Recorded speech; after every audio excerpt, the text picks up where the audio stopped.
India के कोलकाता शहर में 9 अगस्त 2024 की सुबह एक ऐसी खबर सामने आती है जो पूरे देश को हिलाकर रख देती है। ये खबर थी एक 31 साल की महिला डॉक्टर की, जो कोलकाता के आरजिकर मेडिकल कॉलेज एंड हॉस्पिटल में अपनी ट्रेनिंग कर रही थी। हॉस्पिटल जैसे सुरक्षित माने जाने वाले जगह पर इस महिला डॉक्टर का मर्डर एंड रेप होना काफी चौंकाने वाला था।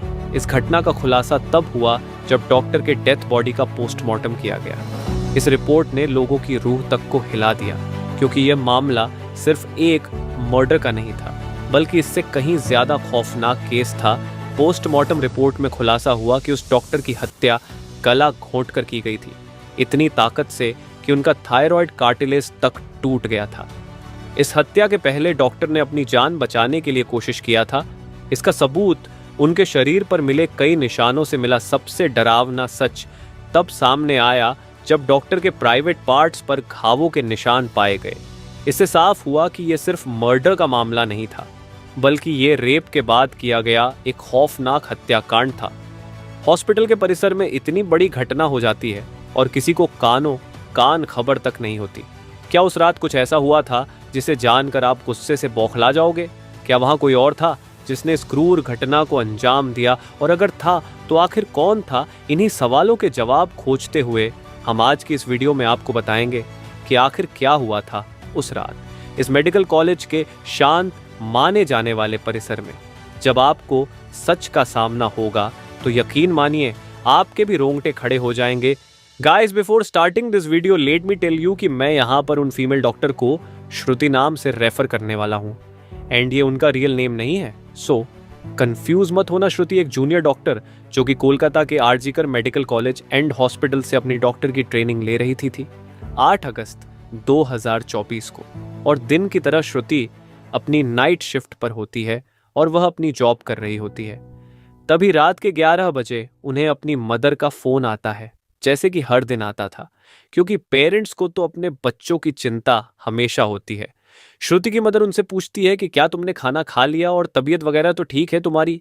जिसके रिप्लाई में श्रुति बोलती है कि उनकी तबीयत एकदम ठीक है और वो बस अभी कुछ पेशेंट्स को देखने जा रही है, जिसके बाद वो अपने कलीग्स के साथ बैठकर खाना खाएंगे। अपनी मदर से बात करने के बाद श्रुति पेशेंट्स को देखने राउंड पर निकल जाती है। सारे पेशेंट्स को देखने में और अपना काम खत्म करने में श्रुति को रात के 2 बज जाते हैं, जिसके बाद वो अपने कलीग्स के साथ जाकर हॉस्पिटल कैंटीन में ही बैठ जाती है, जहां मिलकर ये लोग अपना खाना भी खाते हैं और साथ साथ थोड़ी बातें भी करते हैं। खाना खाते खाते और बात करते हुए रात के 3 बज जाते हैं और इस वक्त श्रुति थोड़ी थकान सी फील कर रही होती है, तो वो अपनी थकान दूर करने के लिए इस हॉस्पिटल के 4th फ्लोर में बने सेमिनार हॉल में जाकर रेस्ट करने लगती है। श्रुति के रेस्ट करते करते सुबह के 7:30 बज जाते हैं, पर वो तब भी इस सेमिनार हॉल से बाहर नहीं आती, जो कि काफ़ी ज़्यादा अनयूजुअल था, क्योंकि श्रुति कभी भी आधे 1 घंटे से ज़्यादा का ब्रेक नहीं लेती थी। हॉस्पिटल का एक वर्कर जो कि सुबह की शिफ्ट स्टार्ट होने से पहले हॉस्पिटल के सारे रूम्स को चेक कर रहा होता है, और वो ऐसे ही सारे रूम्स को चेक करते हुए इस सेमिनार हॉल की तरफ आता है। जैसे ही वो सेमिनार हॉल के बाहर आकर उसका गेट खोलता है, उसकी आंखों के सामने होता है एक भयानक नज़ारा, जिसे देखकर वो बहुत जोर से चीख पड़ता है। इस वर्कर की चीख सुनकर आसपास के लोग वहां इकट्ठा होने लगते हैं और देखते हैं कि इस सेमिनार हॉल के अंदर श्रुति की बॉडी बिना कपड़ों के पड़ी हुई है और उसके बॉडी पर कुछ ब्लड के निशान भी हैं। यहाँ खड़े सब लोगों के लिए ये एक ट्रामा से कम नहीं था, स्पेशली दूसरी फीमेल डॉक्टर्स एंड वर्कर्स के लिए, क्योंकि उन्होंने अपनी आंखों के सामने ऐसा नज़ारा पहली बार देखा था। वो भी हॉस्पिटल प्रेमिसेस के अंदर श्रुति की बॉडी को देखकर आसपास खड़े सारे लोग उसे एक स्ट्रेचर पर लेटते हैं और इमरजेंसी रूम में लेकर जाते हैं ताकि डॉक्टर्स उसकी कुछ हेल्प कर सकें। काफ़ी देर तक डॉक्टर्स के स्ट्रगल करने के बाद भी एट द एंड श्रुति कुछ घंटों के बाद अपना दम तोड़ देती है।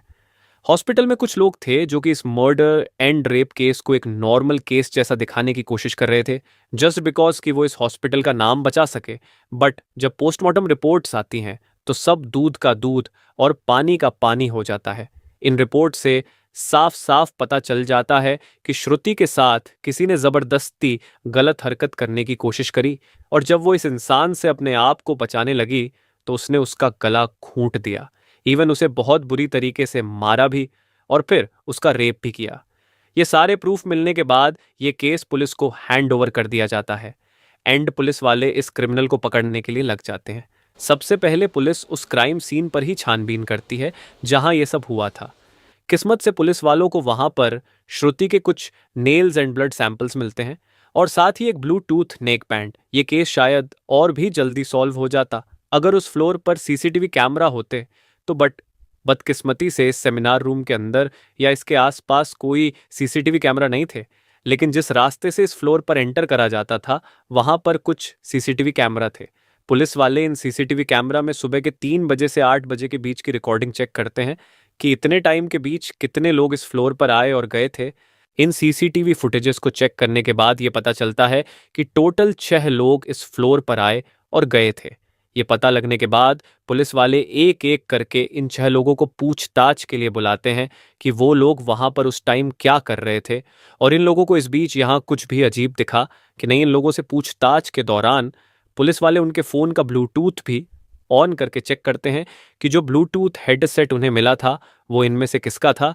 क्योंकि आपको पता होगा ही कि एक बार अगर आप किसी ब्लूटूथ डिवाइस से अपना फ़ोन पेयर करते हो तो अगली बार वो उससे ईजीली कनेक्ट हो जाता है। और फाइनली पुलिस वालों की ये ट्रिक काम भी आती है क्योंकि ये ब्लूटूथ नेक बैंड इन 6 लोगों में से एक आदमी के फ़ोन से कनेक्ट हो जाता है जिसका नाम था संजय रॉय, जो कि एक सिविल वॉलंटियर था। सिविल वॉलंटियर वो लोग होते हैं जो कि पुलिस के अंडर काम करते हैं और उनकी हेल्प करते हैं छोटे मोटे कामों को मैनेज करने में।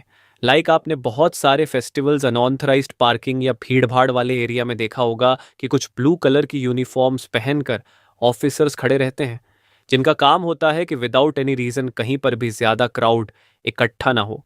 तो अब पुलिस वालों को अपना पहला कातिल मिल चुका था जिसके बाद वो संजय रॉय से और गुस्से से पेश आने लगते हैं। बट संजय पुलिस वालों की किसी बात का भी जवाब नहीं दे रहा होता क्योंकि वो काफी ज्यादा नशे की हालत में था। इस बीच पुलिस वाले संजय का फोन भी चेक करते हैं जिसमें उन्हें भर भर के पोर्नोग्राफिक कंटेंट मिलता है जिससे उनका शक यकीन में बदल चुका था कि संजय ही श्रुति के मर्डर का मेन कल्प्रीट है। इसके बाद पुलिस वाले संजय रॉय को और ज्यादा डराने लगते हैं एंड फाइनली वो डर कर अपना गुनाह कबूल भी कर लेता है कि उसने ही श्रुति को मारा है और उसका रेप किया है। यह पता लगते ही कुछ पुलिस वाले और प्रूफ्स कलेक्ट करने संजय रॉय के घर जाते हैं जहां पर उन्हें एक शू मिलता है जिसके ऊपर कुछ खून जैसे ही धब्बे थे। तो पुलिस वाले उसका सैंपल कलेक्ट कर लेते हैं। थोड़ी और तलाशी लेने पर पुलिस वालों को संजय के घर के बाहर कुछ कपड़े सूखते हुए दिखते हैं और ये वही कपड़े थे जो कि उस दिन संजय ने पहने थे क्योंकि ये सब सीसीटीवी कैमरा में कैप्चर हो गया था जिससे जाहिर था कि संजय ये प्रूफ मिटाने की भी कोशिश कर रहा था। बट जब संजय को पूछताछ के लिए पुलिस स्टेशन में लाया गया था उस वक्त वो काफी ज्यादा नशे की हालत में था। तो क्या वो ये सब बस इसलिए कर रहा था ताकि उसे कम सजा मिले, जस्ट बिकॉज वो उस वक्त नशे में था। बाद में जब पुलिस वाले उस शू पर लगे ब्लड सैंपल्स को चेक करवाते हैं तो वो भी श्रुति के ब्लड से मैच हो जाता है which was a solid proof against him. इन सारी रिपोर्ट्स एंड डिटेल्स को एक साथ कंबाइन करके पुलिस वालों को पता चलता है कि उस रात संजय रॉय काफी ज्यादा नशे की हालत में था और वो रात के 11 बजे हॉस्पिटल में एंटर करता है। संजय अक्सर उस हॉस्पिटल में नाइट शिफ्ट किया करता था तो उसे यहाँ की काफ़ी अच्छी नॉलेज भी थी कि कहाँ पर कैमरा है और कहाँ पर नहीं।